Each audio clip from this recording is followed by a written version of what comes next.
소리를 높여 하나님을 찬송할 수 있는 그런 마음을 저희에게 주시면 감사합니다.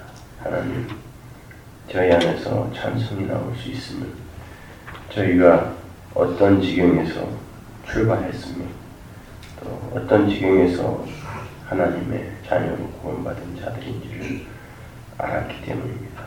아버지 하나님, 우리에게 행하신 그런 하나님의 구원의 일로 찬송하게 하시고, 이 세상에서 썩어져 없어질 몸을 위해 우리 하나님께서 우리에게 주셨다고 착각하는 그런 것들로 인해 얄팍한 감사와 기쁨과 찬송을 내어놓는 그러한 유아적 신앙의 자리에서 오늘도 한 걸음 앞으로 내딛게 하여 주옵소서. 예수님 이름으로 기도합니다. 시편 107편 구약에 나타난 예수 그리스도는 이제 오늘을 마치고 다음 주부터 제가 시가서 중을 하나님께서 강의하겠습니다. 107편 1절부터 제가 읽어봅니다. 여호와께 감사하라. 그는 선하시며 그 인자하심이 영원합니다. 여호와의 성령을 받은 자들은 이같이 말할지어다. 여호와께서 대적의 손에서 그들을 속량하사 동서남북 각 지방에서부터 모으셨도다. 그들이 광야 사막길에서 방황하며 거주할 성읍을 찾지 못하고 줄이고 물이 말라 그들의 영혼이 그들 안에서 피곤하였도다. 이에 그들이 근심 중에 여호와께 부르짖음에 그들의 고통에서 건지시고 또 바른 길로 인도하사 거주할 성읍에 이르게 하셨도다. 여호와의 인자하심과 인생에게 행하신 기적으로 말미암아 그를 찬송할지어다. 그가 사모하는 영혼에게 만족을 주시며 줄인 영혼에게 좋은 것으로 채워주시니라. 사람이 흑암과 사망의 그늘에 앉으며 곤고와 쇠사슬에 매이는 하나님의 말씀을 거역하며 지존주의 뜻을 멸시합니다. 그러므로 그가 고통을 주어 그들의 마음을 겸손하게 하셨으니 그들이 엎드러져도 돕는 자가 없었도다. 이에 그들이 그 환난 중에 여호와께 부르짖음에 그들의 고통에서 구원하시되 흑암과 사망의 그늘에서 인도하여 내시고 그들의 얼굴에 주를 보내셨도다. 여호와의 인자하심과 인생에게 행하신 기적으로 말미암아 그를 찬송할지어다.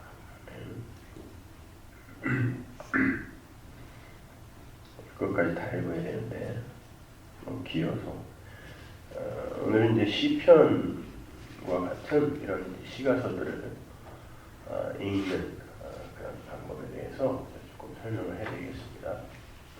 여러분 이런 시편을 읽으시면 어떠세요? 어떻게 읽으세요? 시편을 그냥 이 시편을 매일 한 편씩 읽으면서 뭐 이걸 큐티를 한다는 분도 계시고 또 시편을 저는 뭐 한 반 이상을 그냥 딸딸딸딸 암송하는 분을 봤어요. 그 박무세 목사님이라고 그 목사님 사모님이 시편을 뭐 몇십 편을 외우십니다. 아주 그대로 외우세요. 근데 뭐 외우는 건 중요하지 않아요. 그런 건 뭐 얼마든지 열심히만 있으면 외울 수 있는데 그 시편이란 이런 시가서 같은 걸 어떻게 읽느냐 말이죠.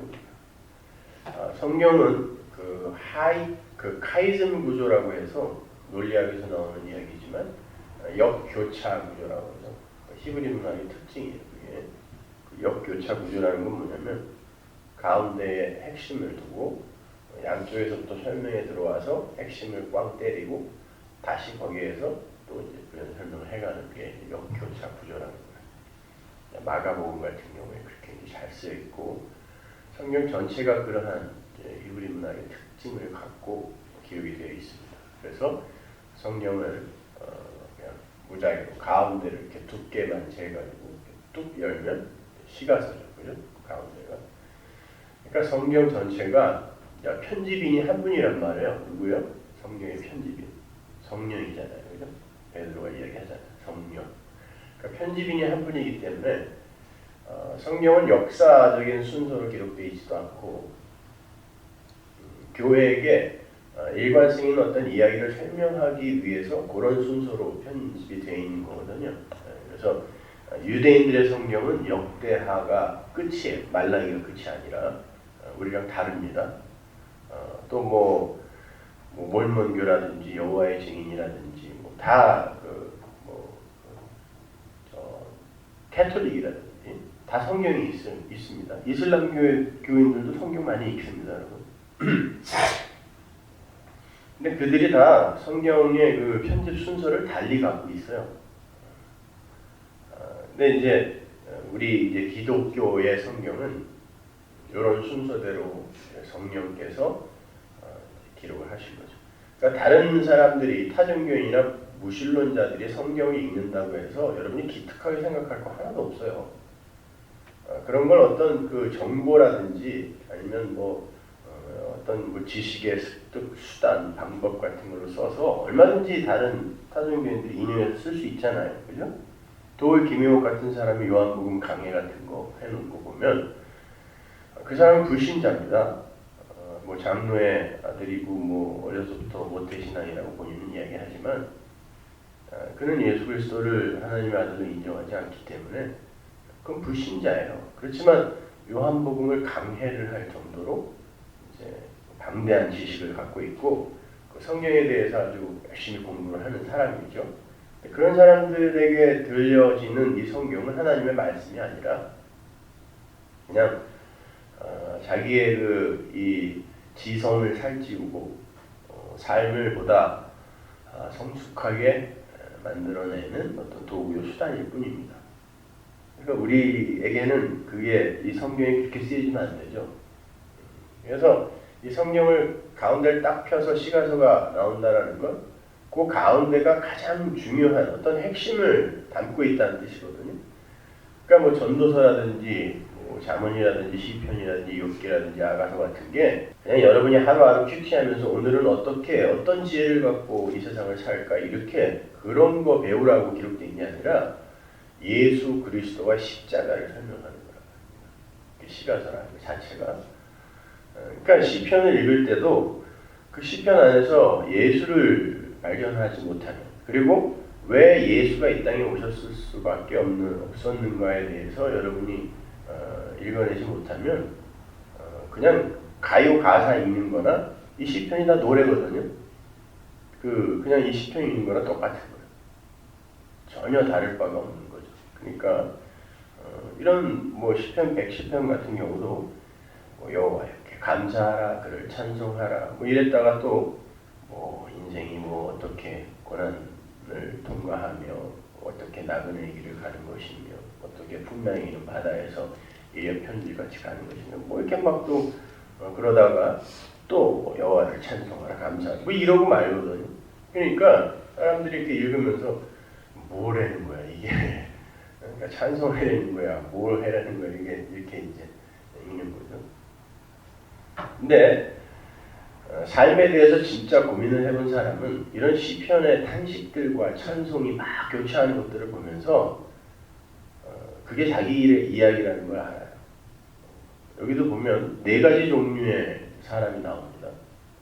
가장 이제 첫 번째 나오는 그 종류의 사람이 4절부터 이제 쭉 기록이 되어 있죠. 찬송하라 그래놓고 뭐라고 그러냐면 여러 가지 종류의 사람들이 이제 쭉 자기가 기술할 거를 염두에 두고 앞에 이제 찬송하라. 그러니까 막 쓴 거 아니에요, 이런 건요. 그 성경은 항상 성령의 감동으로 쓴 거기 때문에 그냥 나오는 대로 막 쓴 게 아니라 아주 치밀한 구조가 있어요. 그래서 그런 것들을 이제 잘 간파해서 공부를 해서 가르치는 게 이제 가르치는 직분을 받은 자들이 할 일인데 보면은 찬송하라 그래놓고 뭐라 그러냐면 여호와께서 동서남북에서 사람을 모았으니 찬송하라 그러죠. 그럼 무슨 말이냐면 여러분들 그 사람이 얼마나 여러 가지 종류의 사람이 있습니까? 우리 교인들이 이제 한 500여 명 되는데 우리 교인들만 봐도 참 여러 가지 종류의 사람들이 있어요, 그죠? 그냥 여전히 그 나이가 들어도 어린애 같은 사람들이 있고, 근데 나이가 어린데도 불구하고 굉장히 성숙해 그런 이들도 있고, 또 아주 난폭한 사람이 있는가 하면 너무너무 그냥 뭐 여기저기서 뭐 두들겨 맞아도 그냥 헤헤거리면서 가는 그런 유순한 사람도 있고 많아요. 그래서 각자의 그 기질과 개성이라는 게 있죠, 그죠? 근데 이제 많은 이들이 그 복음이라는 걸, 그 복음에 대한 선택 이런 것들을 그 기질과 개성에 관한 문제라고 자꾸도 이제 생각들을 해요. 예?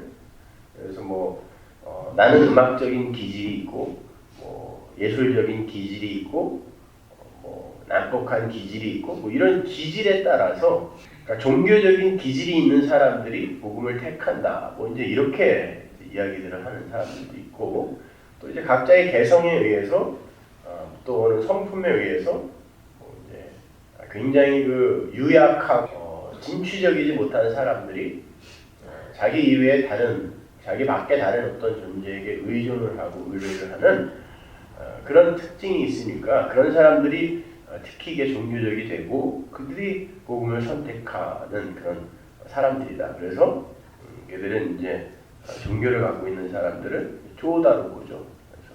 그래서 오죽하면은 다른 존재에게 그렇게 매달려가지고 그렇게 유약한 삶을 사냐 이렇게들 이야기를 하는데 여러 종류의 사람들이 있어요. 그런데 시편을 보면 이 시편의 독자가 누구예요? 교회입니다. 성도. 동일한 찬송을 요구하고 있어요. 그렇죠? 그리고 여기에도 네 가지 종류의 사람이 나오는데 어떤 종류의 사람이냐면 이제 지적으로 굉장히 이렇게 막 목말라 하는 그런 사람들 있죠.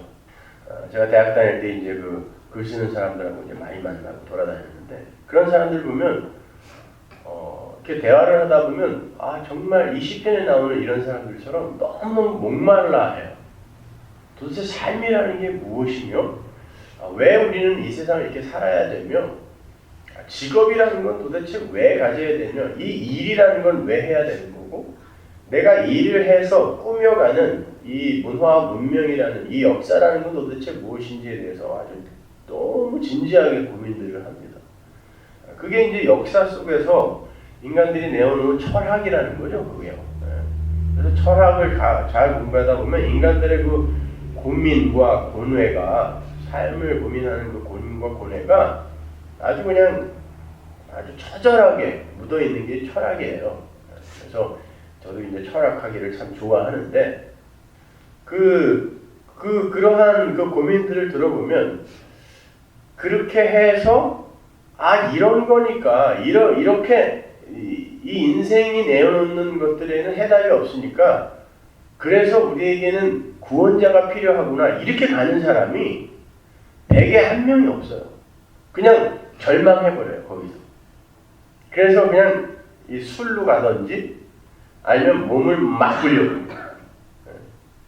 예전에 그 김지아 선배라고 지금 뭐 환갑이 넘으신 분이지만 대단했었죠 옛날에. 7, 80년대에 좌파의 거의 수장이라 할 수 있는 그런 분이죠. 그래서 오적이라는 그런 시 같은 것들을 하나 딱 써놓고 청길동처럼 여기저기 도망다니면서 이렇게 신비주의의 아주 표본이라 할 수 있는 그런 분인데 그런 분도 여러분 영세 세례도 받은 분이에요 그분이요. 그리고 한때 그렇게 시 쓰고 글 쓰고 하는 사람들이 이렇게 인생에 대해서 고민하면서 예수께로 돌아오는 분들도 많지만 그렇게 고민하고 예수를 믿는 척하다가 그냥 결국 절망해버리는 일이 굉장히 많거든요. 근데 그 김지아 선배랑 저랑 이제 학교에서 같은 서클 선후배였어요. 저는 한참 후배지만 그렇게 찾아와서 우리 그 막걸리도 받아주고 그렇게 좋은 이야기도 해주고 했거든요. 그래서 한때 그냥 그분한테 빠져가지고 제가 그분 시에다가 노래 가사까지 이렇게 써가지고 저 곡까지 붙여가지고 이게 아주 유명한 그 대목어가 된 나중에 한번 들려드리겠지만 그런데 이분이 어느 날 갑자기 그토록 신봉하던 천주님, 그분이 이제 천주교예요, 이렇게 얘기했으니까 하나님을 버리고 이상한 도 같은 쪽으로 또 빠지더라고요. 그래서 뭐 그런 얘기를 할 기회가 있어요. 당시에 저도 이제 이 종교에 대해서 굉장히 고민하고 고뇌하던 시절이 있기 때문에 이 이야기를 나누다 보니까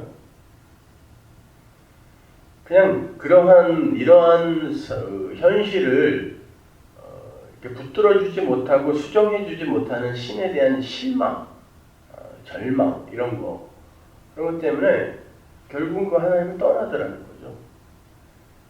여러분 어떠십니까? 여러분의 삶에 이렇게 도움도 안 되는 그냥 우리 교회 대단한 부자도 없고 망해갖고 오든지 아니면 와서 망하든지 다 그냥 고만고만한 사람들이 우리 교회는 모여 있는데 아주 참 다행이라고 생각해요.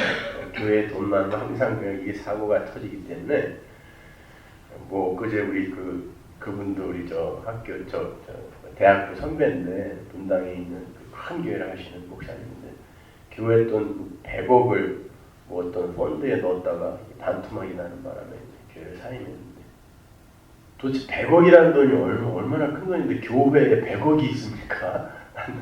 이해가 안 가요. 도대체 그걸 어떻게 헌금을 얼마나 내길래? 그러지 마세요, 제발. 막 신장 팔아갖고 건축 헌금 이런 게 자랑인 줄 알아, 병신들이. 아니 신장을 팔아서 왜 건축 헌금합니까?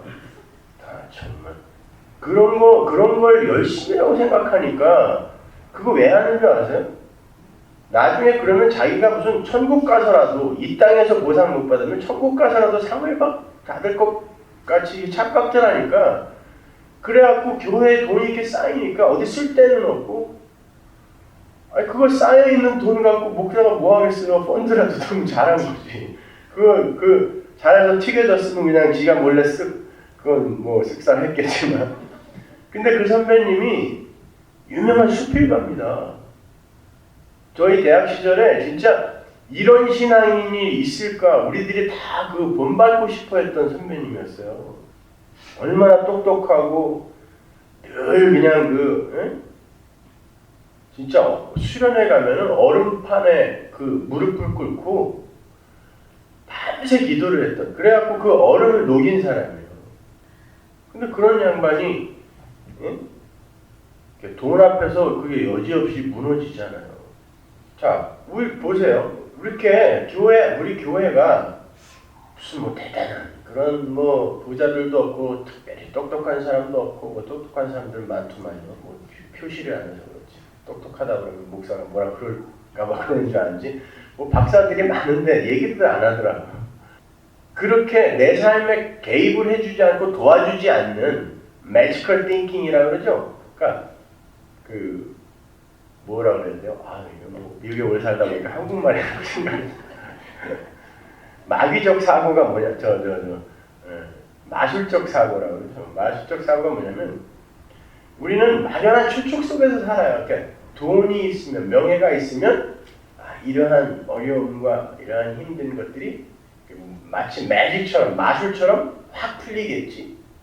이런 그런 거 뭐가 있으면 이런 것들은 마치 마술처럼 금방 극복이 되고 이렇겠지. 이런 그냥 추측을 갖고 사람들이 사는데 여러분 그렇게 해서 그게 해결이 되면 그걸 갖고 있는 사람들이 겪는 절망이나 허탈감 그건 어떻게 설명할 거예요?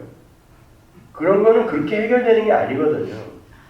그런데 사람들이 그렇게 인생에 대해서 고민하다가 결국은 절망을 해버리고 결국은 그냥 술이나 퍼마시고 이러다가 말아버리는 대표적인 사람이 이회수 같은 사람.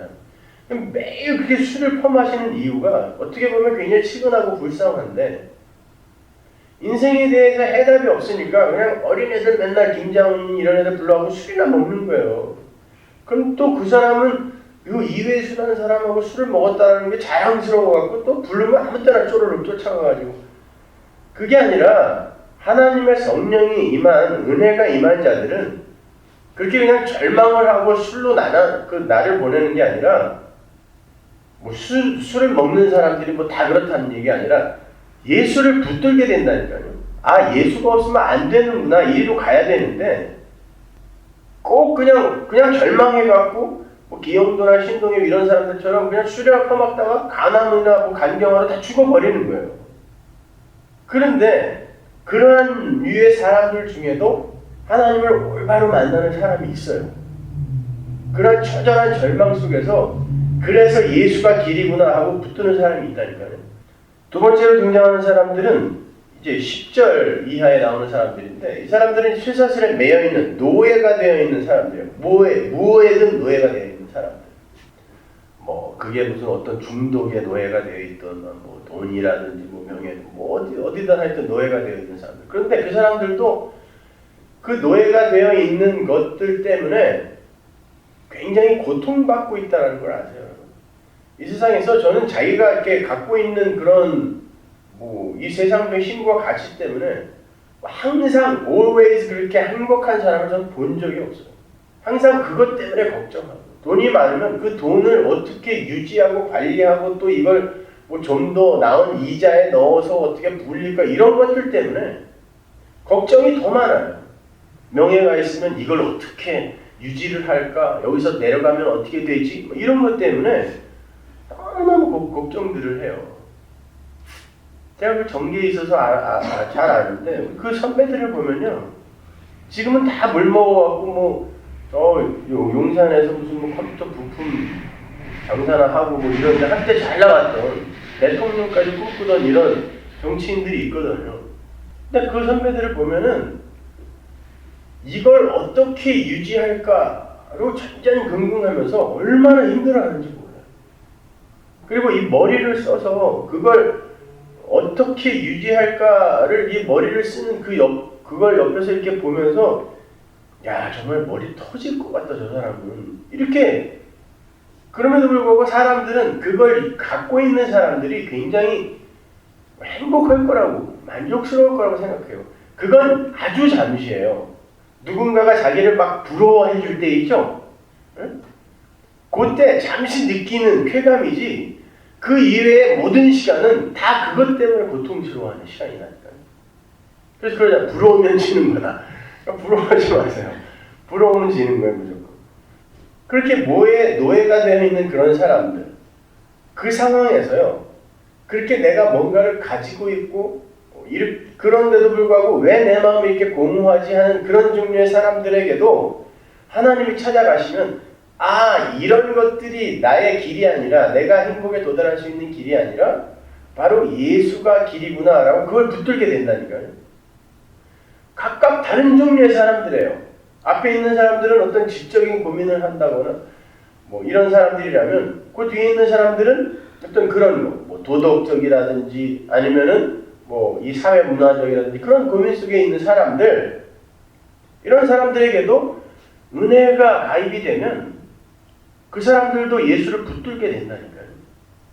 그 밑에도 계속해서 그냥 뭐 외롭고 힘들고 이 풍랑 같은 세상 속에서 여러 가지 사건들을 겪으면서 그러한 도대체 인생의 해답은 뭐냐, 답은 뭐냐, 우리는 어디서 왔다 어디로 가는 것이며 왜 이 세상을 이렇게 살아야 되는가에 대한 그런 고민을 하는 그런 모든 인간들에게 하나님이 찾아가셔서 나의 이 무력함과 이 더러움과 추악함을 해결해 주실 수 있는 분은 바로 하나님밖에 없고 그분이 우리에게 내려주신 복음, 굿뉴스 그것밖에 없구나라고 붙들게 되기 때문에 그들에게서 동일한 찬송이 나오는 거죠.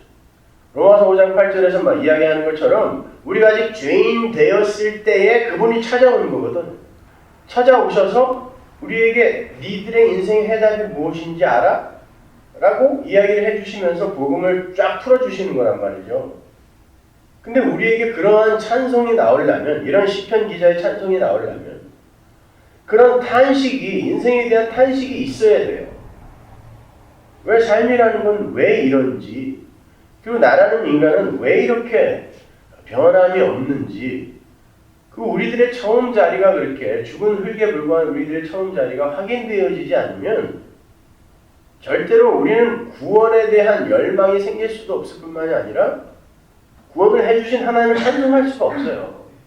여기 보면은 6절, 13절, 19절, 28절 계속 보면은 그들이 여러 종류의 환난 속에 이렇게 들어가는데 인생 속에 들어가는데 그 속에서 뭘 하냐면 항상 부르짖음이 나와요. 환난 속에서의 부르짖음.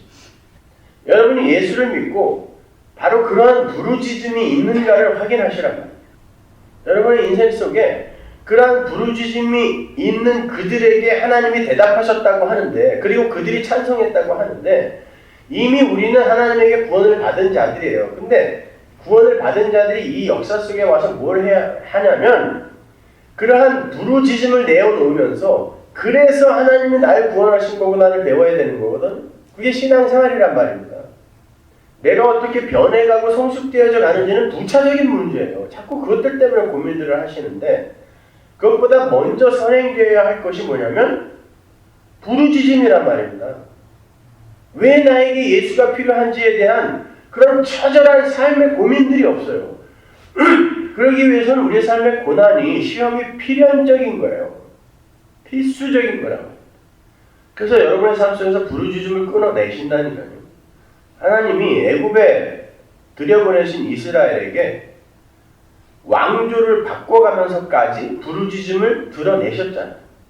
힉소스 왕조를 하나님이 몰아내시고 요셉을 모르는 다른 왕조를 세우셔서 그들을 핍박하게 만들었다니까요. 왜? 부르짖으라고요. 니들은 이 애굽에서 반드시 나가야 되는 존재라는 것을 깨달아야 돼. 그것 때문에 하나님이 부르짖음을 주신 거예요. 그게 선물이란 말입니다. 그래서 여러분은 부르짖으셔야 돼요. 많이 아프셔야 되고 많이 힘드셔야 돼요. 그러나 이 인생이 찰나에 불과한 거라는 것을 여러분이 아신다면 그 속에서 여러분은 기쁨과 행복과 소망을 찾아서 챙길 수 있다. 여러분 이 인생이 그렇게 길지 않아요. 짧습니다. 눈 깜빡하면 그냥 한 10년, 20년 그냥 후딱 가잖아요. 어제도 거울을 보면서 왜 눈가에 주름이 왜 이렇게 많아? 저는 이렇게 제 얼굴에 주름이 생길 거라고는 참 생각을 안 해봤는데 거울을 잘 안 보거든요. 근데 어제는 이렇게 얼굴이 하도 퉁퉁 부었길래 이렇게 거울을 봤더니 왜 이렇게 주름이 많은지. 제 마음속에 저는 항상 저희 아버님이 지금도 수첩에 갖고 다니시는 그 고등학교 2학년 때 제 사진이 제 얼굴인데, 저희 아버님이 아직도 그 사진을 갖고 다니시거든요. 고등학교 2학년 때. 너무 아름다워요. 미소년이 아주. 근데 저는 늘 제가 그럴 줄 알았어요. 그런 줄 알았어요. 지금도.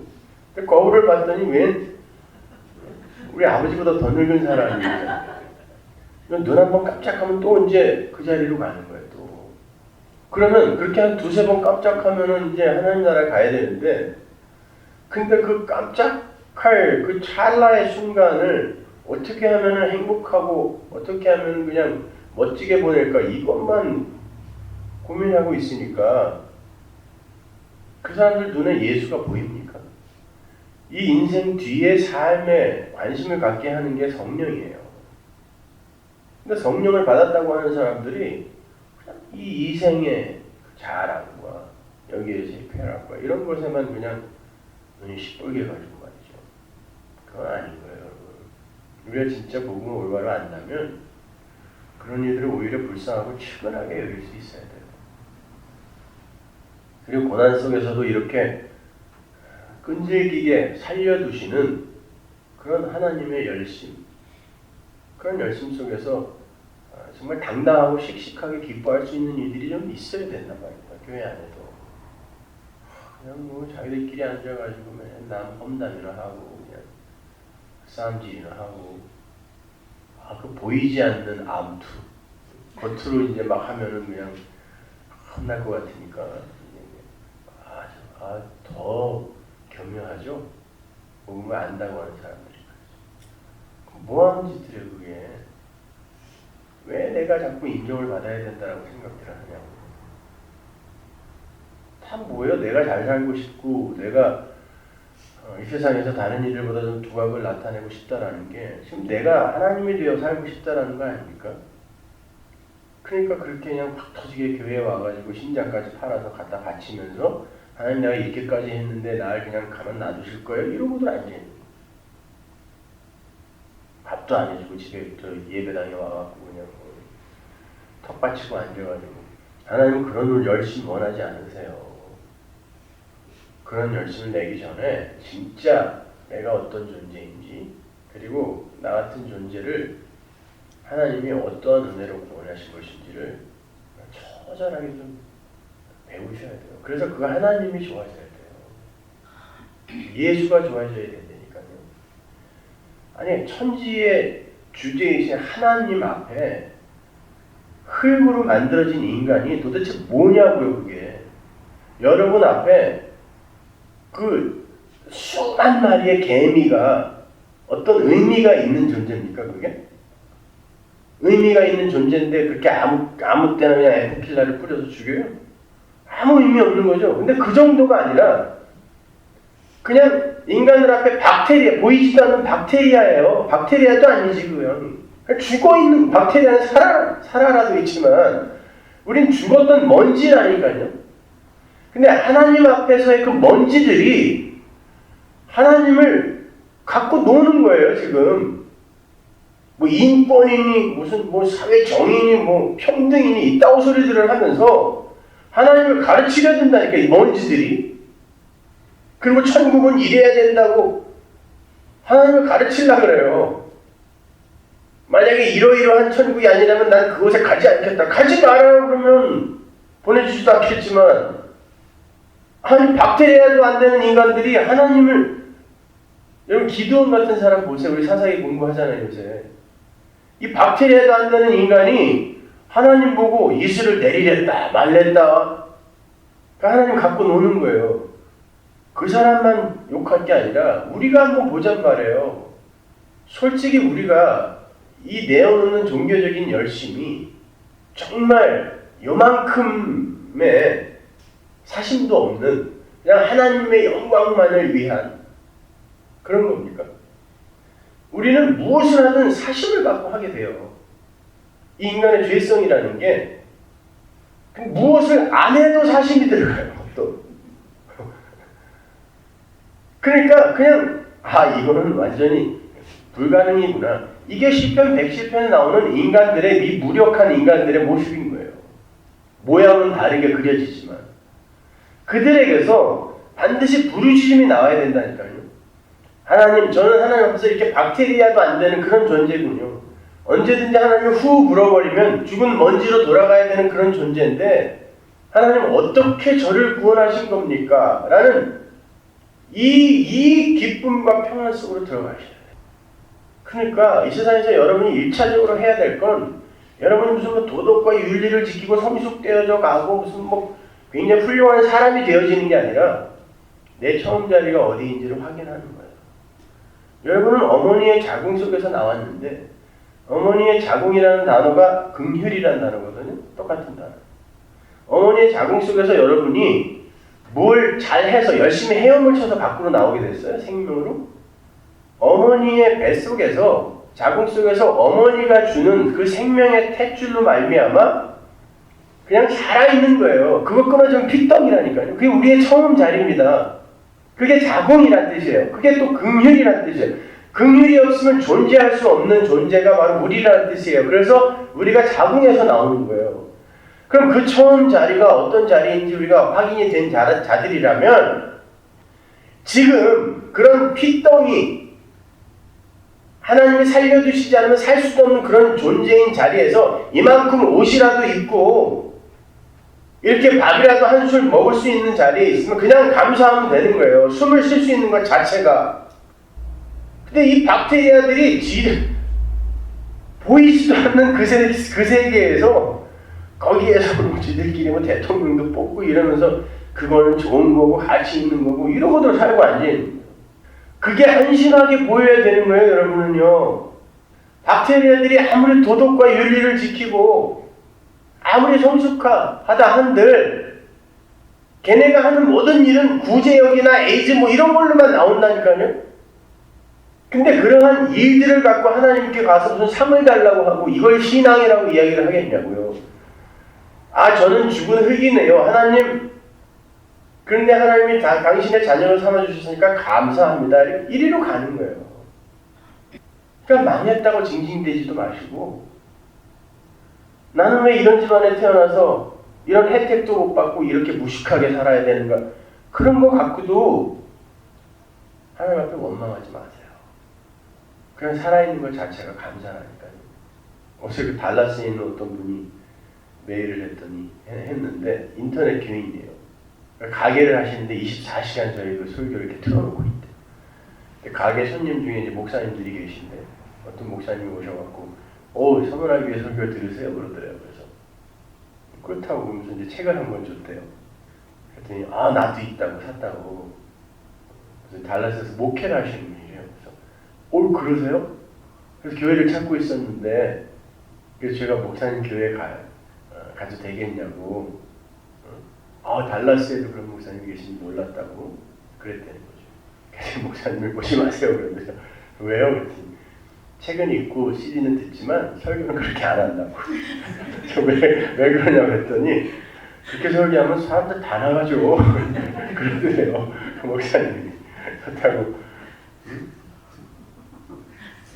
그 목사님이 그러더라는 거죠. 서문화교회는 참 이상한 변태들이 모여있는 것 같다고 그러더라고요. 그래서 왜 그러냐 그랬더니 어떻게 그렇게 설교하는데 그 앞에서 앉아서 듣는 사람들이 있다라는 게 자기는 신기하다고 그러더라는 거죠. 변태들이 이 특별한 변태들이죠. 새벽까지 나와서 아니 보세요. 여러분 십자가의 복음을 모르는 게 아니에요. 사람들이 알면서도요. 십자가를 알면서 피를 알고 예수를 알면서 내 유익을 위해서 그걸 전하지 못하는 게 이 인간이랄까.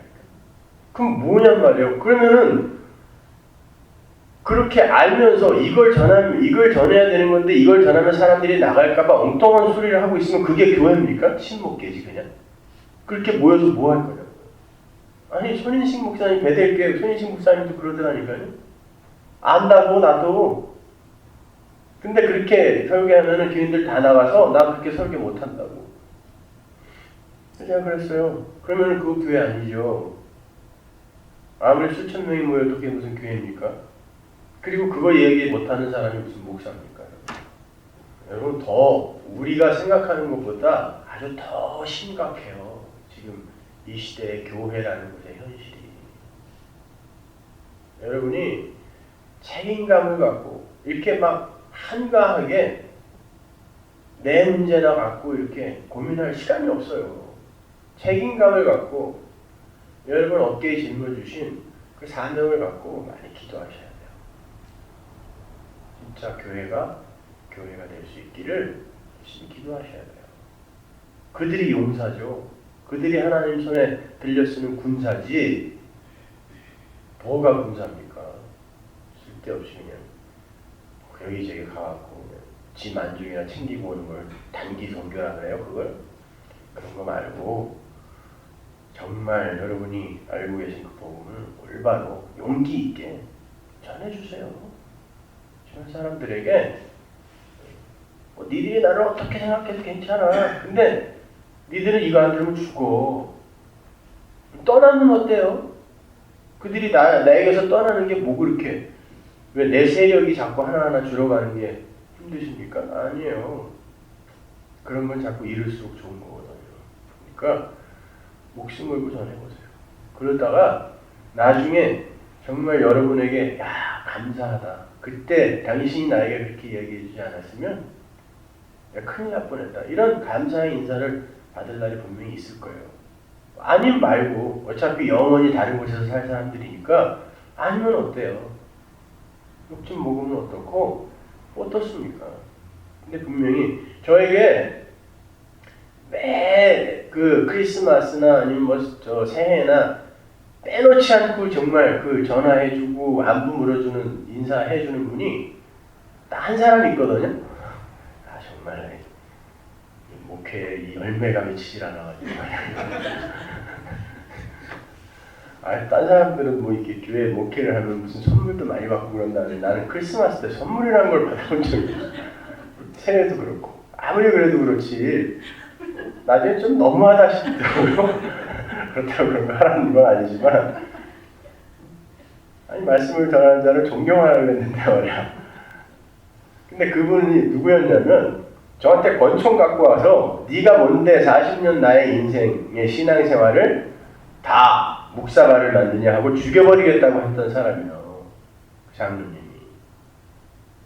근데 필라델피아에 가셔가지고 깜짝 놀랄 만큼 바뀌어갖고 이게 복음이에요. 그래서 저를 자기 교회에 초청해갖고 부흥회를 했던 그분이거든요. 여러분 인생 속에 그런 분들이 좀 있어야 돼요. 미국에 총이 있다는 걸 잊지 말라고 협박하고 그때 신고해버렸으면 큰일 날 뻔했죠. 근데 지금은 너무너무 정말 진짜 주님의 군사예요. 필라델피아에서 혼자 그냥 막 동분서주하며 사람들에게 복음 전하고 돌아다니는데 그러한 기쁨들이 여러분의 삶 속에도 분명히 있을 겁니다. 그러니까 지금 다른 이들하고 관계를 이렇게 돈독하게 유지하기 위해서 할 말 못하고 그런 거 하지 마세요. 가족들에게도 마찬가지예요. 자기 식구들한테도 얘기도 못하면서 무슨 어디 가서 전도하겠다는 거예요. 그냥 예배당에 나가주기만 하면 다행이에요, 요새는. 그러니까 그냥 어디 엉터리 같은 데 가서 앉아있어도 아유 그래도 교회만 나가주면 다행이니까 그냥 놔두자.